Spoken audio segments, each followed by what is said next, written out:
For years, Donald Trump's life was the stuff that tabloid dreams are made of.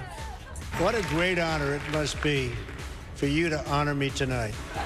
The brash billionaire was a real estate mogul, married to 3 glamorous women. Right down here, Donald! A best-selling author who made cameo appearances in movies. Down the hall and to the left. On television. You want another 50 grand? I cut the grass for you every Saturday. Hey. Even commercials. Pay yourself. Most recently, he reinvented himself as the host of a reality show, The Apprentice. You're fired.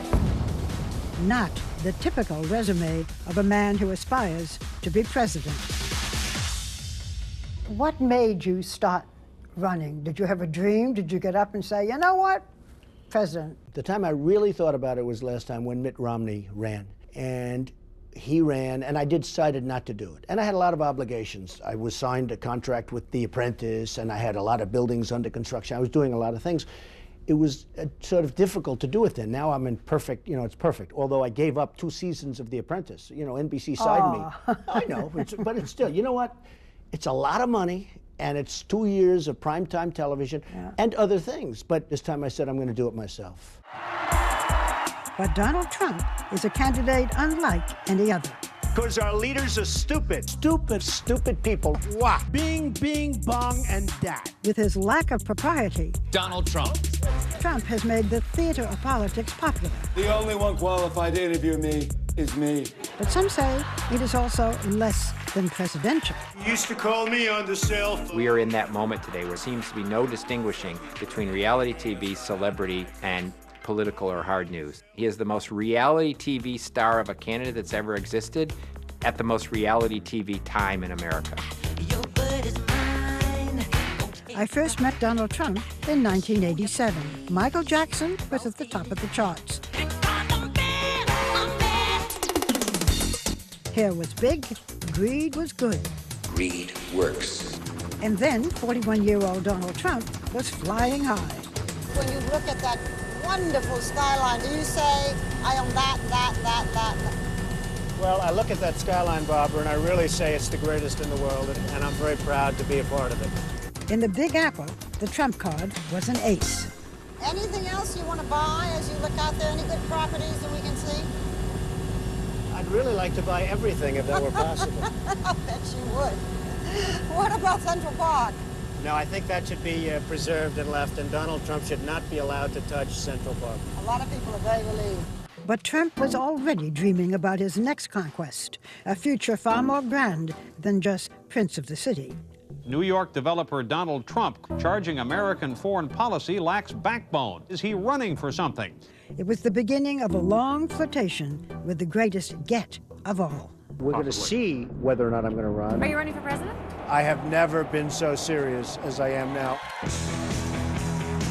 Finally, after almost 30 years, the man who might be president sailed down an escalator for his surreal moment of destiny. I am officially running for President of the United States. His speech was one of the most jaw-dropping presidential bids in history. Country great again. The U.S. has become a dumping ground for everybody else's problems. We have losers. They're laughing at us. His thoughts about immigration provocative, to say the least. When Mexico sends its people, they're not sending their best. They're bringing drugs, they're bringing crime, they're rapists, and some, I assume, are good people. I will build a great, great wall on our southern border, and I will have Mexico pay for that wall. How do you plan to do this? Okay, ready? Yeah. First of all, we have to build a wall. We have to create a border. We have to have a wall. We're going to have a wall. It's going to be a real wall, not a little wall that they drive trucks with drugs over the top of it, okay? You see the pictures in the newspapers where they have ramps right over the little wall. And it's not going to be hard to build. It's going to be done, hey, who's better at building than me? I know exactly what to do. New fallout for Donald Trump. Unlike any ordinary candidate, Trump didn't back off. He doubled down and set off a firestorm. Well, call it another Trump dump. Macy's is now cutting ties with Republican presidential candidate Donald Trump. When you send these people out, what do you do with the women and children? They're going to go with him. Oh, everybody. You have to send the whole sure, family. it's got to be a family unit. It's going to be done humanely. You speak your mind, heaven knows. You have sometimes offended women, Latinos, veterans. How can you unify the country when you make these divisive statements? Women respect me, they like me, and they know I'm going to take care of them. I'm going to protect them. The people that are here legally, Hispanics, like me because they don't want people coming in and taking their jobs. Do you speak any Spanish? No. This is an English-speaking country, remember? They want to. From the beginning, What the hell are we getting involved for? Come on, his folks, inflammatory comments have drawn criticism from every quarter. Let's go, baby. Trump's running for president, like... This is your worst nightmare. Could he actually win? No freaking way! Trump is the shock jock of the political campaign, but it's paying off big in the polls. He is now at the top of the pack for the Republican nomination. After you announced your run for the presidency, there was a cover story in the Daily News that showed you as a clown. You've been called crass, bigoted, obnoxious. Any of this bother you, or does it all? No, nobody calls me a clown now, I can tell you that. And you're right, at the beginning they were doing everything they could. Everybody was trying to belittle because that's what they do. Now they've gained great respect because I've gone from going into a race that everybody said I wasn't going to enter, and I went bing, up, and now I'm leading by a lot. So I've spent less money and I'm in #1 position. Other people have spent $30, $40 million and they're dying. I used some words to describe you disparagingly. What words would you use to describe Donald Trump? Well, I mean, I'll give you the positive. I've always had great imagination. I've had great success with money. But what they say is he a nice person?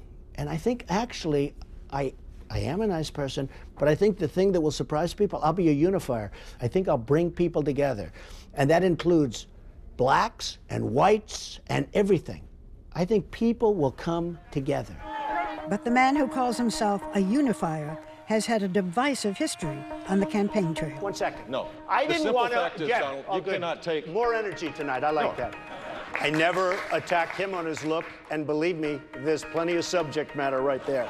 You have said that one of the most important aspects in your personality is winning. Why winning? What about it's not whether you win or lose, it's how you play the game? I like winning better. Look, we have to win. Okay. Our country has to win. Our country's been losing for so long, it can't go on like this. We're not going to have a country left. I kid when I say you're going to win so much if I win the election. You're going to win so much at trade, military, every way. You're going to win so much, you're going to get sick and tired of winning. We lose every single way you can lose, we lose. And when Paris was attacked in a violent wave of terrorism, candidate Trump blasted back. If they had guns, it would have been a much, much different situation. If you were president, what would you do to protect Americans from such an attack? Would you bomb Syria? I would bomb wherever they are. Right now, we're being so politically correct. Nice and gentle, nice and gentle. We've got a cancer there, and the cancer is ISIS. Life means nothing to them. France has declared a war on ISIS. Should we declare war? I think so. Why not? Because right now, they're getting people who have this great respect for ISIS because ISIS is getting away with murder. They're knocking out airplanes.